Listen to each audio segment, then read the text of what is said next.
In this video, I'll be showing you how to fix can't start app or game on PS5. It's a very simple method, so if you find this video helpful, be sure to drop a like and subscribe. Now, the very first thing that you can do, let's say you're trying to play Fortnite and for some reason it's not opening, all you want to do is press the options button and go ahead and check for an update. It says the game or app you have installed is the latest version, so it's fine.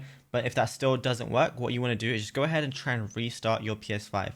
If that doesn't work as well, all you can do is go to your settings application, which is right at the top with that little settings wheel icon. Then from here, go to users and accounts, then go to the other tab, which is, towards the bottom.